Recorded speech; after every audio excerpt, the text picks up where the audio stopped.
గమనించాలి. తల్లిదండ్రులు తమ యొక్క పిల్లలను పెంచాల్సిన విధానము ఏమిటో తెలుసా? దైవిక పరంగా పెంచడం. అవునండి, తల్లిదండ్రులు తమ యొక్క పిల్లలను దైవిక పరంగా పెంచాలండి. ఇంతకీ దైవిక పరంగా పెంచడం అంటే ఏంటి? పిల్లలు తమ సొంతంగా దేవుని తెలుసుకునేలా చేయడం, పిల్లలు తమ సొంతంగా దేవుని జ్ఞానాన్ని పొందుకునేలా చేయడం, పిల్లలు తమ సొంతంగా దేవుని వైపు ఆకర్షించబడేలా చేయడం అండి.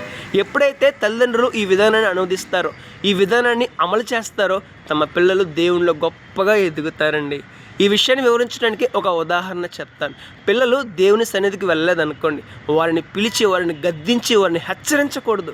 వారికి చెప్పాలి, సున్నితంగా చెప్పాలి. అయ్యా, ఇదిగో దేవుడు బాధపడతాడు. నువ్వు చర్చికి వెళ్ళకపోతే, సండే స్కూల్కి వెళ్ళకపోతే దేవుడు బాధపడతాడు.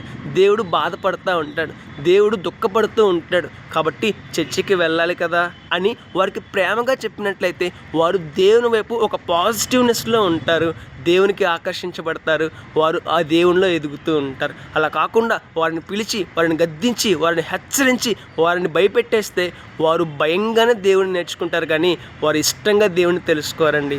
గమనించాలి, నేర్పుతో భక్తి నేర్పిస్తే అది ఎక్కువ కాలం నిలవదండి. వారు సొంతంగా దేవుని తెలుసుకోవాలి, సొంతంగా దేవుని గురించిన ఆలోచనకు రావాలి, సొంతంగా దేవునిపు ఆకర్షించబడాలి. ఆ విధంగా పెంచాలి. ఆ విధంగా పెంచడమే దైవిక పరంగా పెంచడం. ఒకసారి ఆలోచన చేద్దామండి.